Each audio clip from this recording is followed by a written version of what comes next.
Media के साथी तो डिसिप्लिन मीडिया के साथियों का यहाँ पे स्वागत है। आज दिन में हमारे party president mister Sudin Owaisi साहब ने आज मुस्तफाबाद विधानसभा क्षेत्र के लिए ताहिर हुसैन साहब के परिवार आज मजलिस में शामिल हुआ। आप सबने खबरों के माध्यम से इसको जाना और वो हमारे प्रत्याशी के तौर पर उनकी घोषणा हुई है। इसी को लेकर दिन में चूंकि सभी मीडिया के साथियों से बात नहीं हुई थी, इसलिए प्रेस कॉन्फ्रेंस के माध्यम से आज आपके सामने सबसे बातचीत होगी।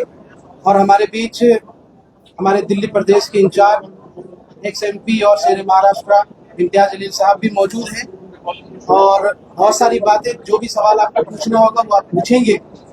और हमारे साथ आज प्रेस कॉन्फ्रेंस में ताहिर हुसैन साहब की वाइफ भी मौजूद है, शमा अंजुम जी, और ताहिर हुसैन साहब के बेटे शादाब भी मौजूद हैं।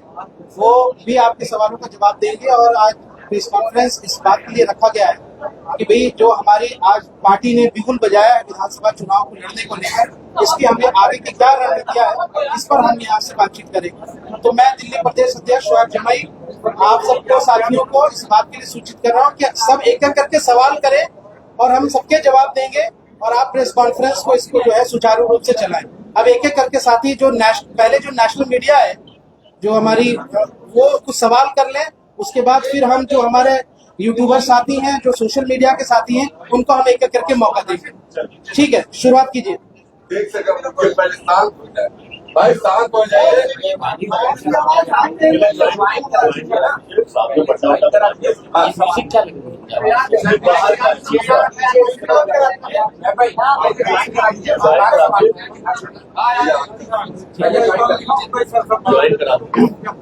ठीक है भाई मोबाइल को बहुत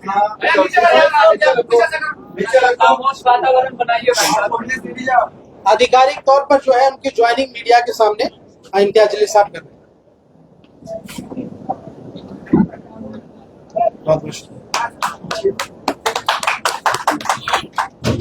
चलिए, मैं आपको सबसे पहले तो मैं माजरत चाहता हूं, आप लोगों को काफ़ी देर रुकना पड़ा। थोड़ी नाराज़गी इस बात की भी जताना चाहता हूं कि इतनी बड़ी प्रेस कॉन्फ्रेंस इतने छोटे से रूम में जो दिल्ली की यूनिट ने लिया है, अगली बार मैं उम्मीद करता हूं कि वो कोई बेहतर जगह के ऊपर प्रेस कॉन्फ्रेंस लेंगे करके। और पार्टी में डिसिप्लिन होना बहुत ज़रूरी है। अगर प्रेस कॉन्फ्रेंस है तो वो प्रेस कॉन्फ्रेंस होना चाहिए। कार्यकर्ताओं के साथ जो मुलाकात है वो दूसरी जगह के ऊपर हो सकती है या प्रेस कॉन्फ्रेंस के बाद ली जा सकती है। आज हमें खुशी है इस बात की कि आज ताहिर हुसैन साहब जो पिछले कई सालों से जेल में बंद है, वो आज मजलिस के साथ जुड़े हैं, मजलिस के साथ वो आगे बढ़ने वाले हैं।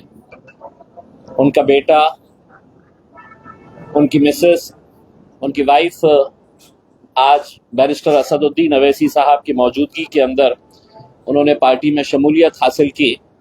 और हमें खुशी है इस बात की कि बैरिस्टर साहब ने दिल्ली के जो विधानसभा के इलेक्शंस होने वाले हैं उसमें पहले सीट की घोषणा उन्होंने कर दी है। और एक तरीके से हमने यहाँ से अपने चुनावी प्रचार का और हमारी चुनाव का बिगुल हमने बजा दिया है। और आपको पता है कि मजलिस इत्तेहादुल मुस्लिमीन पिछले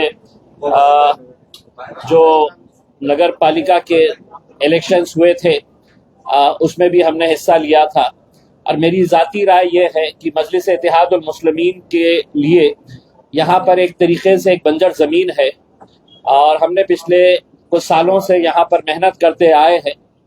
ठीक है, हमें शुरुआती दौर के अंदर कामयाबी नहीं मिली, लेकिन जिस तरीके से मेहनत और जिस तरीके से काम पिछले कुछ वक्त के अंदर हुआ है, ख़ास तौर से हमारे दिल्ली के सदर शोएब जमाई साहब जिस तरीके से मजलिस को मजबूत करने का काम कर रहे हैं, हमें यकीन है कि इस बार जो है वो MIM पार्टी दिल्ली के अंदर अपना झंडा ज़रूर लहराएगी और हम पूरी मजबूती के साथ इंशाल्लाह ये इलेक्शन लड़ेंगे, आगे बढ़ेंगे। और आप खुद देख सकते हैं कि हमारे अपने इलाके जो है वहाँ की हालात कैसे है करके। मैं पिछले 10 सालों से इन इलाकों का जब दौरा करता हूँ तो मुझे ये एहसास होता है कि क्या यहाँ पर वाकई में कोई डेवलपमेंट नाम का शब्द और इन इलाकों का कोई रिश्ता है भी या नहीं है। क्योंकि जो 10 साल पहले जो मैंने इन इलाकों की हालत देखा था, वही हालत आज भी हमको देखने को नजर आती है। लेकिन यही है, फिर दोबारा वही लोग आपके बीच में आएंगे, वही लोग आकर आपको फिर सेक्युलरिज्म का चोला पिनाने की कोशिश करेंगे। फिर आपको डर दिखाया जाएगा कि देखिए भाई, अगर हमारा वोट बढ़ गया तो भारतीय जनता पार्टी आ जाएगी करके। यही खेल पूरे हिंदुस्तान के अंदर खेला जा रहा है। लेकिन यहाँ के भी, दिल्ली की आवाम के भी कुछ ख्वाब है। वो भी अपने इलाकों के अंदर तरक्की चाहते हैं, अच्छे रास्ते चाहते हैं, कचरे से मुक्ति चाहते हैं, पानी चाहते हैं, अच्छे स्कूल चाहते हैं, एजुकेशन के इंफ्रास्ट्रक्चर, हेल्थ का इंफ्रास्ट्रक्चर, इन सब मुद्दों के ऊपर ये चुनाव लड़ा जाना चाहिए। लेकिन आप देख रहे हैं कि हर जगह के ऊपर चुनाव जब आता है तो कैसे कैसे मुद्दों को लेकर हम चुनावी मैदान के अंदर उतरते हैं। तो हमें खुशी है कि आज हमें मजलिस की शुरुआत यहाँ से हुई है। हम इनका तहे दिल से इस्तकबाल करते हैं और उम्मीद करते हैं कि इंशाअल्लाह आगे जितने भी उम्मीदवारों का ऐलान किया जाएगा, लेकिन जो सीट अभी हमने डिक्लेयर किए हैं, हमने हमारी दिल्ली टीम को बताए हैं कि पूरी की पूरी ताकत वहां पर झोंकना है जब तक हम दूसरे कैंडिडेट्स का ऐलान नहीं करते हैं। और मैंने एक फर्क जो पिछले 5 सालों के अंदर मैंने देखा है कि 5 साल पहले हमें लोगों के पास जाना पड़ रहा था, उम्मीदवारों के पास जाना पड़ रहा था कि हमें आप हमारे टिकट पे इलेक्शन लड़िएगा करके। इन 5 सालों के अंदर एक ऐसा बदलाव मैं देख रहा हूँ कि बहुत सारे उम्मीदवार हमारे से टच में है, अच्छे अच्छे मजबूत उम्मीदवार हमारे टच में है, और उन्होंने ख्वाहिश जाहिर की है कि वो एमआईएम के टिकट से इस बार लड़ना चाहते हैं। आपके अगर कोई सवाल होंगे तो। जी इम्तियाज भाई, बीजेपी ने साफ तौर पे कहा है कि ताहिर हुसैन जो कि दिल्ली दंगों के आरोपी है, उनको जो कोई भी वोट देगा, उनको वोट देने का मतलब है कि वो दिल्ली दंगा को सपोर्ट करता है, और जो आईबी के ऑफिसर अंकित शर्मा जी की मौत हुई थी उनकी मौत को, उनकी हत्या को सपोर्ट करता है। देखिए, अंकित शर्मा की मौत का हमें भी अफसोस है, लेकिन वही भारतीय जनता पार्टी को मैं एक सवाल पूछना चाहता हूँ, साध्वी प्रज्ञा सिंह कौन है? कहाँ पे आके बैठती है साध्वी प्रज्ञा सिंह? कानून इस मुल्क के अंदर के अलग अलग है। आपके लिए अलग नियमावली तैयार की गई है, आपके लिए अलग रूल्स तैयार किए गए हैं, और हमारे लिए अलग रूल्स तैयार किए गए हैं। देखिए, हम ताहिर हुसैन साहब के परिवार से जब बात किए और उन्होंने जो बातें हमको बताई, हम अदालत की इज्जत करते हैं, पुलिस ने अपना काम कर दिया, लेकिन हमें अफसोस इस बात का है कि ताहिर हुसैन साहब पिछले इतने सालों से जेल में बंद है। किस पार्टी से ताल्लुक रखते थे वो? क्या उनकी पार्टी ने कभी पलटकर देखा, कभी पलटकर पूछा कि उनका परिवार किस हालत के अंदर है करके? जब हम ये कह रहे हैं कि हम अदालत की इज्जत करते हैं, तो आज अदालत हाई कोर्ट के या इलाहाबाद हाई कोर्ट के एक जज ने क्या कहा है वो भी आप सुन लीजिएगा कि हम एक ऐसे दौर से गुजर रहे हैं कि जहां पर हाई कोर्ट का जज, जो आज हम कहते हैं वो कतई उस कुर्सी के लायक नहीं है, जिस तरीके के शब्दों का उसने इस्तेमाल किया है, ये समझ रहे हैं कि हम सरकार को खुश कर डालेंगे, भाजपा को खुश कर डालेंगे, कुर्सी पे से हट जाएंगे, फैसले हमारे इनके हाथ में कर डालेंगे और बाद में आकर फिर राज्यसभा के अंदर बैठ जाएंगे। हुआ है पहले। ये जजेस ऐसा है कि इनको ऐसा लगता है कि भारतीय जनता पार्टी की लाइन हमको पकड़ना है करके, मुसलमानों को गालियां देना है, हमें मुसलमानों के बारे में गलत शब्दों का इस्तेमाल करना है, तो भारतीय जनता पार्टी, हमारे आका जो है वो खुश हो जाएंगे, हमारे रिटायरमेंट के बाद या रिटायरमेंट से पहले हमको तो राज्यसभा की सीट दे दी जाएगी या किसी कमीशन का चेयरमैन बना दिया जाएगा। तो यही काम अगर चलते रहा तो आप सोचिए कि इंसाफ पसंद इस मुल्क के अंदर जो लोग हैं वो कहां पर जाएंगे। पुलिस अपने तौर पे काम कर रही है, अदालत इस घटिया लेवल के ऊपर आ चुकी है कि एक पूरे समाज को, एक पूरे समुदाय को किस तरीके से उन्होंने संबोधित किया है, हम लानत भेजते हैं।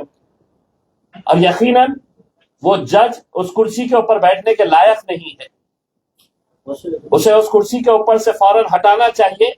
अगर इस मुल्क के अंदर अगर इंसाफ जिंदा है, और ये अपील हम नरेंद्र मोदी साहब से कर रहे हैं, वजीर आजम से कर रहे हैं, अगर इस मुल्क के अंदर इंसाफ को जिंदा रखना है तो ऐसे जजेस को फौरन कुर्सी के ऊपर से उठाकर बाहर भेजना चाहिए।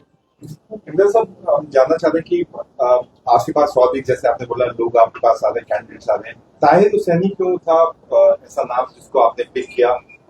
ये बात जानते हुए कि कंट्रोवर्शियल फिगर है, बातें उठेंगी, तो क्या कंट्रोवर्सी से ही एआईएमआईएम इस इलेक्शन में शुरुआत करने की कोशिश कर रही है? देखिए, ये सवाल मेरे हिसाब से भारतीय जनता पार्टी से कभी पूछा नहीं गया था कि साध्वी प्रज्ञा सिंह का क्या रोल था मालेगांव के धमाकों के अंदर। हम अदालत का जब ये कह रहे हैं, मुझे बताया गया था कि बहुत सारे केसेस ताहिर हुसैन के ऊपर थे, बहुत सारे केसेस क्लियर होते जा रहे हैं, इसमें 2-3 केसेस बचे हैं, कितने 9 केसेस 9 में बेल हो चुकी है इसमें। आप एक मरतबा हो जाने दीजिए ना भाई।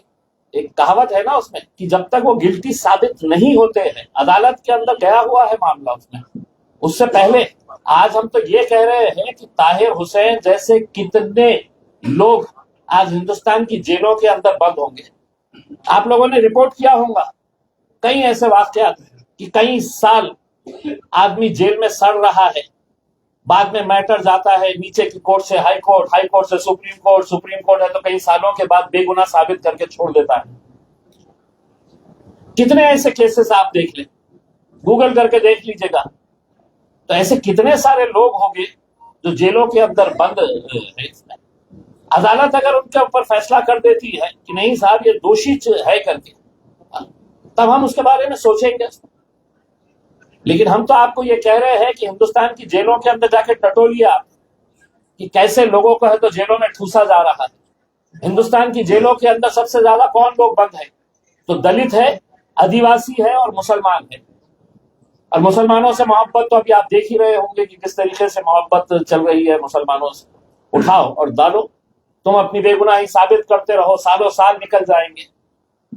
तो ऐसा आपको नहीं लगता कि इतने कंट्रोवर्शियल फेज को टिकट देना और चुनाव लड़ाने से पोलराइजेशन जो है वो दिल्ली के विधानसभा चुनाव में होगा और इसका फायदा जो है वो बाकी की पार्टी? देखिए, मेरे हिसाब से अगर जिस पार्टी से ताहिर हुसैन साहब ताल्लुक रखते हैं, अगर वो उनके पीछे खड़े रहती और ये कहती कि हम आपके साथ खड़े हुए हैं, तो शायद ताहिर हुसैन हमारे पास नहीं आते। लेकिन एक इंसान को आप छोड़ देते हैं, उसको अदालत फैसला करने से पहले भारतीय जनता पार्टी और मीडिया उनको गुनहगार साबित कर दे रही है कि नहीं साहब भारतीय जनता पार्टी ने बोले हैं कि वो कंट्रोवर्शियल है करके। अगर वो कंट्रोवर्शियल है तो मुझे जवाब दीजिए साध्वी प्रज्ञा सिंह कौन है करके। ऐसे कितने हम आपको बता दें, कितने क्रिमिनल्स उसका डेटा अगर निकाल के देखें तो आज हिंदुस्तान के लोकसभा के अंदर नहीं है। ये सवाल किसी ने मोदी साहब से पूछेगा नहीं, भारतीय जनता पार्टी से पूछेगा नहीं कि कितने सारे क्रिमिनल्स आज उनके जो विधानसभा अलग अलग राज्यों के अंदर है भारतीय जनता पार्टी की, जहां पर हुकूमत है, वो डेटा निकाल के देख लीजिएगा तो आपको जवाब मिल जाएगा उसमें। आप मेरे एक ताहिर हुसैन से बड़े परेशान हो गए हैं, मेरा एक ताहिर हुसैन क्यों आ गया है मेरे पास, तो सारा हिंदुस्तान है तो इसके अंदर ये है। हम खड़े रहेंगे ताहिर हुसैन के साथ, पूरी ताकत के साथ खड़े रहेंगे। जिसको जो बोलना है, जिसको जो समझना है समझिए, हम उन्हें लड़ाएंगे और मजबूती के साथ उनके साथ कांधे से कांधा लगाकर खड़े रहेंगे। एक सवाल है, जब आम आदमी पार्टी में थे, मैं इसमें आम आदमी पार्टी में थे, अरविंद केजरीवाल जेल गए, संजय सिंह जेल गए, मनीष सिसोदिया जेल गए और कई सारे बड़े नेता जेल गए। उनका कहना था लगातार कि जब तक प्रूफ ना हो जाए, साबित ना हो जाए, तब तक मुजरिम नहीं है। लेकिन वही ताहिर हुसैन के केस में 1 से 2 महीने के अंदर पार्टी से भी निकाल दिया गया, पूरा तरीके से साइडलाइन कर दिया गया। इस पर आपका क्या? देखिए, मैं जो आपको जवाब दे रहा था, आपके पत्रकार साहब ने ही उसका जवाब दे दिए भाई। अंटिल आप जब तक गुनहगार साबित नहीं होते, जेल में तो उठाकर है तो साहब इम्तियाज जलील ऐसा स्टेटमेंट दिया है, डाल दीजिएगा। बहुत शौक है पुलिस वालों को, हमें बहुत पसंद आते हैं, हम पकड़िए, डाल दीजिएगा जेल के अंदर। अब सालों साल लग गए हैं, अदालतों का कैसा मामला चल रहा है मैंने आपको उदाहरण के साथ बताया हुआ। ये साल जो इंसानों के बर्बाद होते हैं, क्या वो अदालत ला सकती है? क्या कभी आज तक ऐसा हुआ है कि किसी बेगुनाह को अदालत ने 10 साल के बाद छोड़ा है? तो उस ऑफिसर ने जिसने फर्जी केस बनाया था उसके ऊपर कभी कार्रवाई हुई है, ऐसा कभी सुने हैं आप? So basically, he's talking about the dual standard of the Aam Aadmi Party, that the top leadership was prudent. 100%. What we are saying is, it's totally the double standards of Aam Aadmi Party. On one side, when their leaders go in jail, they say let the process of law be completed. Let the court come out and say that we are guilty. But when it comes to Tahir Hussain, immediately, instantly, when the incident happens, they just throw him out of the party. They don't even bother to meet his family members, ask what your condition is. So definitely, we totally agree with that. Aam Aadmi Party is playing double role, double standards.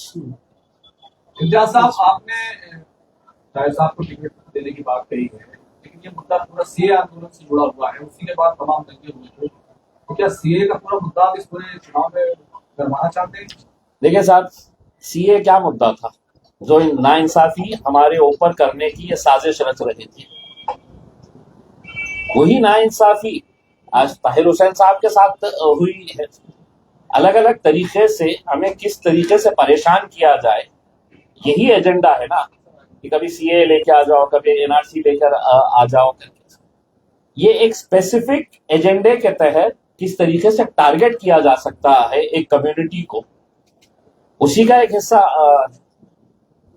और ठीक है, CA NRC का एक मुद्दा तो है ही, लेकिन मैंने शुरुआत में जैसा कहा है, क्या दिल्ली के अंदर शाहीन बाग, ओखला, ये इलाकों के अंदर तरक्की नहीं चाहिए? मैं जब सड़क पे से आ रहा था, इतनी तंग गलियां, वहां से निकल के यहाँ पे आने के लिए, दिल्ली मतलब हिंदुस्तान का दिल कहा जाता है, देश की राजधानी है, और यहाँ पर आप बड़े बड़े बातें करते हैं पार्लियामेंट के अंदर। 5 साल पार्लियामेंट के अंदर था, मोदी जी कैसी बातें करते हैं ना, फिर मतलब बिल्कुल क्या दिखा देते हैं सपना। हकीकत क्या है उनको बोलेंगे, एक मर्तबा है तो आप भी है, तो कभी रिक्शे में बैठ के है तो जरा आइए ये ओखला के अंदर। उनके एक मंत्री को कहेंगे कि साहब एक मर्तबा यहाँ के सड़कों के ऊपर आप भी है तो मोटरसाइकिल पे या रिक्शे के अंदर आके देखिएगा करके। ये जिंदगी हमें क्यों मिल रही है? ये तकलीफें हम क्यों सह रहे हैं? एक शहरों के अंदर 2 शहर कैसे बसते हैं कि जहां पर वो रहेंगे तो हर चीज चकाचक, और हम जहां पर रहेंगे तो ऐसी ही गलियों से गुजर के हमें निकलना पड़ेगा। अमानतुल्लाह खान कह रहे हैं कि हमें जेल भेज दिया था, हमारे ऊपर जुल्म किया गया, मैंने जुल्म के खिलाफ आवाज उठाई, इसलिए काम नहीं हुआ है। क्या काम नहीं होता? विकास का काम, ओखला के अंदर विकास का काम इसलिए नहीं हो पाया कि उन्हें जेल भेज दिया गया, इस वजह से काम नहीं हो पाया। उनको निशाना बनाया गया, तंग किया। आप यहाँ क्या उनके खिलाफ भी चुनाव उम्मीदवार उतारे? नहीं, मेरी तो मुझसे ये राय रहेगी कि अब आप अंदर चले गए थे, आपने लोगों के साथ इंसाफ नहीं किया, हो सकता है दोबारा आप अंदर चले जाए, तो अब इस बार इलेक्शन ही ना लड़े, आप मजलिस के साथ जुड़ जाए, मजलिस के जो भी उम्मीदवार हैं उसको मदद करिएगा उसमें, और फिर जब आप अंदर जाएंगे तो हम आपके लिए आवाज उठाएंगे। सर, इलेक्शन के टाइम पर ही ताहिर हुसैन की याद आई, क्या इससे पहले भी आपने नोटिस किया था ताहिर हुसैन को? जी, ताहिर हुसैन साहब से हमारे पूरी टीम, इनके सामने बोल रहा हूँ, कई महीनों से इनके साथ टच में थी। देखिए ये इलेक्शन, ये तो इन्होंने फैसला किए। अगर ये बोले हम इलेक्शन नहीं लड़ रहे तो भी हम उनके परिवार के साथ, ताहिर हुसैन के साथ पूरी ताकत के साथ खड़े रहेंगे। उनके साथ के जो भी बंद थे वो सब छूट गए, कुछ बंद ही नहीं हुए, तो ताहिर हुसैन क्यों अभी तक जो है नहीं छूट पा रहे हैं? क्या मानते हैं, मतलब वो गुनहगार है वाकई में, या फिर ये मतलब साजिश? बीजेपी की नजर के अंदर तो आप भी गुनहगार है, मैं भी गुनहगार हूँ, उसके अंदर सिवाय वो छोड़ के हम सब गुनहगार हैं इस देश के अंदर। वो सारे दूध के धुले हुए हैं, वही है करके उसमें। अब क्यों नहीं छोड़ रहे हैं, ये अदालत ने जवाब देना चाहिए, या वो इलाहाबाद हाईकोर्ट के जज को उतार दीजिएगा, मुझे दे दीजिएगा मौका। तो साफ कब तक लड़ेंगे सब उनके लिए, कब तक उनको छुड़ाने की कोशिश करेंगे, कितनी जल्दी छूट जाएंगे? TV9 भारतवर्ष करेंगे हम पूरी कोशिश उनके साथ खड़े हैं, और यकीनन उनको जो भी मदद लगेगी हम करेंगे। News 24।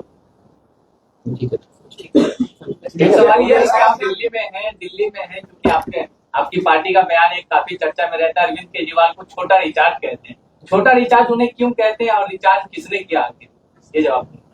देखिए, हम पहले से ही ये बात 5 साल पहले भी हमने पूरे कैंपेन के अंदर यही चलाया था, छोटा रिचार्ज करके उसमें। देखिए, मैं जाती तौर के ऊपर अपना ये बताता हूँ, मैं अन्ना हजारे मूवमेंट को बहुत करीब से देखा है। मैं भी आपके जैसा पत्रकार हुआ करता था। मैंने भी मतलब पूरे अन्ना हजारे मूवमेंट के टाइम के ऊपर इनको सबको देखा था। ये वहां पर अन्ना हजारे के पास आके वो बेचारे गांव वाले आदमी को कैसा घुमा फिरा के एक मैडम गवर्नर बन गए, दूसरे चीफ मिनिस्टर बन गए, बाकी के मंत्रियां बन गए करके। तो ये एक सोची समझी साजिश का हिस्सा है। और हम हमेशा ये बात मानकर चलते हैं कि आम आदमी पार्टी जो है ये आरएसएस ने तैयार की हुई है। आरएसएस से जुड़े हुए सारे लोग है ये, और ये अपने एजेंडे के हिसाब से ये काम कर रहे हैं कि मोदी जब नीचे आएंगे तो अपना दूसरा बिंदु ऊपर आ जाएगा करके। किसी सीटों पे लड़ने वाली चुनाव, आपकी पार्टी का दिल्ली चुनाव में मुद्दा क्या होगा? क्योंकि आम आदमी पार्टी का उसका बिजली, पानी, स्वास्थ्य, एजुकेशन है, बीजेपी का अपना एजेंडा है। आप नहीं, एजेंडा नहीं है। मैं तो आपको बता दिया हूँ ना, आपके सवाल का जवाब मैंने बता दिया हूँ कि मुझे यहाँ पर आने के लिए आप लोग अगर इस इलाके से जब जाएंगे तो आप लोग खुद देख लीजिएगा उसमें कि दिल्ली जैसी राजधानी के अंदर यहाँ पर किस तरीके के हालात की जिंदगी गुजार रहे हैं करके। कितनी सीटें लड़ेंगे, ये हमारे शोएब जमाई साहब है, सदर है, उनकी एक टीम है, वो जैसे जैसे अपने उम्मीदवारों को शॉर्टलिस्ट करेंगे, बताएंगे हमें, उसका हम सर्वे करेंगे और सर्वे करने के बाद डिसाइड करेंगे। इम्तियाज साहब, ये ओखला विधानसभा की ये सीट से आप किस कैंडिडेट को उतारने की कोशिश करते हैं? अभी तक भी उतारेंगे? देखिए, इसका जवाब मेरे हिसाब से शोएब जमाई साहब के उतारेंगे। ओखला एक हमारे लिए बहुत अच्छा जगह है। पिछले बार अभी जैसे इम्तियाज साहब ने कहा था कि 3-4 कैंडिडेट है, तो जैसा अभी हमारे के करता रहेंगे या यहाँ भी पैराशूट के कैंडिडेट रहेंगे? नहीं, हमारी पहली कोशिश तो हमेशा ये होती है कि हमारे अपने कार्यकर्ताओं, और ताहिर हुसैन साहब पैराशूट कैंडिडेट नहीं है, बल्कि पिछले ताहिर हुसैन साहब जो है पिछले 6 महीनों से हम इनके परिवार के साथ हैं, और आज वो सामने आए। लेकिन इनको पता है कि इनके मुसीबत के समय में सारी पार्टियों ने धोखा दे दिया, कोई आज तक नहीं गया। आज से 6 महीना पहले जब हम अपनी टीम को लेकर इनके घर गए हैं, तो आप पूछ सकते हैं इनसे कि इन्होंने कहा कि आज तक हमारे पापा को गए हुए जेल 4 साल हो गए, 4.5 साल हो गए। पहली बार कोई पार्टी हमारे पास आई है हमारा हाल चाल पूछने, और हम उस वक्त चुनाव की वजह से नहीं गए, चुनाव तो था भी नहीं, कुछ नहीं। तो हमारा परिवार का हिस्सा है, और आज हम वो फॉर्मली शामिल हुए, जिसमें यही बात जो है ये ओखला में और तमाम जगह शामिल होती है। वो हमारे ही लोग हैं और सब अपने हैं।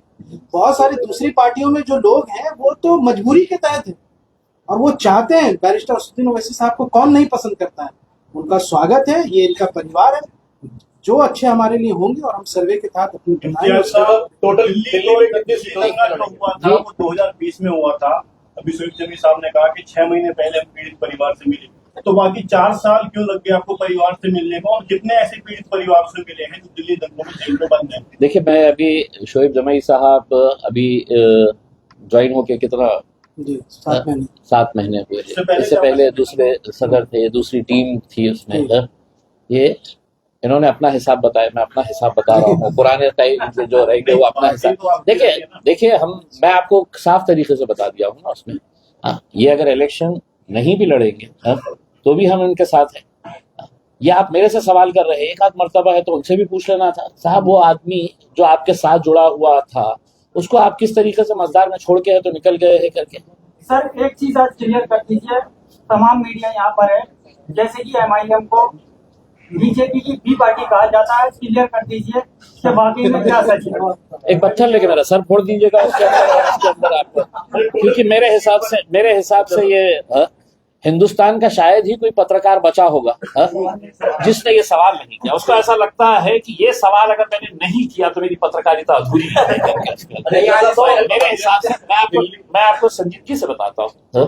देखिए, लोकसभा का चुनाव आया, कितने सीटें लड़े हमने, होते कितने हैं। अभी महाराष्ट्र का इलेक्शन अभी खत्म हुआ है, 288 सीटें, 288 सीटें। मैं महाराष्ट्र का सदर हूँ, मैं 200 सीटें लड़ा सकता था और कोई उफ करके मुझे नहीं बोल सकता था करके, कोई उफ करके नहीं बोल सकता था। मैं 200 सीटें लड़ा सकता। कितने सीटें लड़ाए हमने? 12 सीटें लड़ाए सर। 4 हमारे उसमें दलित भाई भी थे, कुल मिला के 16 सीटें थी उसमें। तो ये जो है ना बहुत घसा पीटा सवाल हो गया है। कुछ नया इजाद करिएगा, कुछ नया इन्वेंट करिएगा और फिर पूछिएगा। वहाँ से ज्यादा सीटों पे लड़ रहे जी। हैं। जहाँ पार्टी की बुनियाद है तेलंगाना के अंदर, वहाँ कम सीटों पे चुनाव लड़ते हैं, अन्य स्टेट पे जाते हैं तो ज्यादा सीटों पे चुनाव लड़ते हैं। इसकी वजह क्या हो सकती है? देखिए पूरा हैदराबाद हमने कैप्चर करे, 7 MLAs है, MP है करके उसमें है। एक शहर के अंदर जो कैपिटल सिटी है हमने पूरा कैप्चर कर लिए है इसमें। जब आप पार्टी को बढ़ाते हैं, आप जब पार्टी के साथ जुड़ते हैं, हर इंसान की ख्वाहिश होती है कि सामने मैंने मेहनत किया हुआ हूँ करके। जो 5 साल पहले या कुछ साल पहले जो कॉर्पोरेशन का इलेक्शन लड़ रहे थे, उनकी ख्वाहिश होती है कि साहब देखिए मैंने इतने वोट लिया था, अब मैंने पिछले 2-2.5 साल से तो बहुत मेहनत कर रहा हूँ, मुझे MLA का टिकट देना चाहिए करके उसमें। तो लोगों की ख्वाहिशें होती ही है उसके अंदर। ऐसा नहीं है कि वहां पे इतने क्यों लड़े, यहाँ पे इतने कम क्यों लड़ रहे। अब अगर मैंने महाराष्ट्र के अंदर 200 लड़ लिया होता तो सबसे ज्यादा तकलीफ किसको, आपको ही होती थी ना। 200 क्यों लड़े, आप उनको मदद कर रहे हैं। मैंने 12 लड़ा तो बोले 12 क्यों लड़े आपने, किसकी मदद कर रहे हैं। तो हमारे साथ दिक्कत यही है उसके अंदर। असद भाई जो बोलते हैं ना उसके अंदर हम लैला बन चुके हैं, मजमुआ है। आम आदमी पार्टी खुद अलग अलग स्टेट में, गुजरात जहाँ उनका कोई जनाधार नहीं, बिहार में, उत्तर प्रदेश में, हरियाणा में चुनाव लड़ती है जहाँ उनको 1.5% भी वोट नहीं मिलता है, नोटा से कम वोट मिलता है। वो किसकी बीजेपी टीम है ये आप तय कर लीजिएगा उसके बाद। जिस तरह सर्वे हुआ फिर अजमेर का नंबर आया, इस पर लगातार जो है सबसे बड़ा मुद्दा बनकर उभर रहा है आपकी पार्टी मस्जिद शहीद कर देगी। जी मैं देखा हूँ, मैं देखा हूँ। ये लगातार मस्जिदों पर लगातार हो रहे सर्वे पर आवाज जो है वो उत्तर प्रदेश में क्यों नहीं मुझे नहीं देखिए, मुझे तो हमको सबको यह ऐसा लगता था कि भगवान मंदिरों में बसते हैं। ये हमने हमेशा से ये सुना है, देखा है कि भगवान मंदिरों में बसते हैं। लेकिन हुकूमत जब से आई है वो मस्जिदों में ढूंढ रही है कि हर मस्जिद के नीचे उन्हें एक मंदिर नजर आ रही है। देखिए अगर कायदे कानून, मजाक अपनी जगह के ऊपर, लेकिन कायदे कानून को अगर देखेंगे कि 1947 के अंदर हमने क्या एग्रीमेंट तैयार किया था कि हम किसी भी रिलीजियस प्लेस को हम हटाएंगे नहीं करके। और ये भी शरारत के अंदर देखिए, इसके अंदर अदालत की कैसी शरारत है करके आप ये भी दोबारा देख लीजिएगा करके। कोई भी सड़क चलता हुआ आदमी जा रहा है और कह रहा है कि साहब इसके नीचे है तो कुछ तो भी मिलने वाला है करके, खोदो तो खोद रहे हैं करके। अब मैं उनको बोलने वाला हूँ कि साहब पार्लियामेंट के नीचे आप देखिए, खोद के देखिए, आप बहुत सारी चीजें मिलने वाली है, खोदते। याचिका डालिए, याचिका डालिए। नहीं इतनी बेवकूफी हम नहीं करते। कोई ना कोई तो एक रिकामा रहेगा उनके, उसमें ही उनको ही करवा लेंगे। उनको बड़ा आजकल खोदने में मजा आ रहा है, कहीं तो भी कुछ तो भी खोदेंगे। कितनी सीटों पर दिल्ली में, देखिए कितनी सीटें रहेगी। देखिए इलेक्शन का जो माहौल तैयार होता है इसमें, एक मरतबा इलेक्शन जैसे जैसे करीब आता है बहुत सारे बदलाव होते हैं इसमें। हमने अपने तौर के ऊपर जो सर्वे किए हैं अभी तक, हमारे शोएब जमाई साहब उनकी पूरी टीम ने जो सर्वे किया है, उन्होंने हमको एक लिस्ट बताई है कि साहब ये हमारे लिए स्ट्रॉन्ग एरियाज हो सकते हैं, ये हमारे लिए स्ट्रॉन्ग कैंडिडेट्स हो सकते हैं करके। आज शुरुआत करें उसका। एक ही उसके अंदर अगर हर चीज बोलता लेंगे तो इतने सारे आएंगे कहाँ से। पूछिए आप। ताहिर हुसैन का परिवार आपके साथ मौजूद है, जो मीडिया साथी पूछना चाहते हैं, आप उनके बेटे से सवाल। क्या पोजीशन है ताहिर हुसैन साहब की? केस किस हाल में है? क्या वो बाहर आ पाएंगे? क्या अगर वो अंदर रहेंगे तो आप कैसे उम्मीद कर रहे हैं कि हाल सही हो जाएगा? क्या आप गया अपने लोगों से जाएंगे वहीं पर करनी है मुस्तफाबाद? देखिए, हमें देश की न्याय व्यवस्था पर और भारत के कानून में पूरा भरोसा है कि हमको अदालत से इंसाफ जरूर मिलेगा। और हमें अभी तक 9 केस में बेल मिल चुकी है और एक FIR हमारे ऊपर मुक्ति रद्द हो चुकी है। बाकी 3 केस बचे हैं, उनमें भी बहुत जल्द मिल जाएगी। आम आदमी पार्टी ने आपका साथ छोड़ दिया था, उसके बाद क्या हाल रहा आपका और आम आदमी पार्टी को लेकर आप क्या करेंगे? देखिए, जो उम्मीद हमें पार्टी से थी, केजरीवाल साहब से हमें जो उम्मीद थी, लेकिन उन्होंने हमें धोखा दिया और उन्होंने एकदम हमारा साथ उस पर छोड़ा, तो उसकी वजह से हमारे ऊपर बहुत सारी परेशानी आई। आपके वालिद साहब तो जेल में है, लेकिन चुनाव को लेकर के कैसी रणनीति होगी? ठीक है ना, 2-3 सवाल। आपके वालिद साहब जेल में है, चुनाव को लेकर के कैसी रणनीति होगी आपकी? देखिए, ये तो कानून अधिकार होता है सबका लोकतंत्र में, इंसान जेल के अंदर से भी चुनाव लड़ सकता है। मेरे वालिद साहब के ऊपर जो आरोप लगाए वो सिद्ध नहीं हुए हैं और उसमें बहुत जल्द हम बरी भी होंगे। और हम पूरी मजबूती के साथ विधानसभा मुस्तफाबाद से और बाकी सीट से भी चुनाव लड़ेंगे। आप कह रहे हैं आम आदमी पार्टी ने धोखा दिया, एमआईएम पे पूरा भरोसा है आपको? जी, क्योंकि एक एमआईएम ऐसी पार्टी है कि उस हादसे के बाद में जो हमारे से आके मिलती थी और हमारा हालचाल पूछती थी, बाकी कोई ऐसी राजनीतिक पार्टी नहीं थी जिसने हमें कॉल भी किया हो या फिर हमारे बारे में मालूमात भी की हो। कभी कॉल नहीं किया आम आदमी पार्टी नहीं, कभी उनकी तरफ से ठीक है।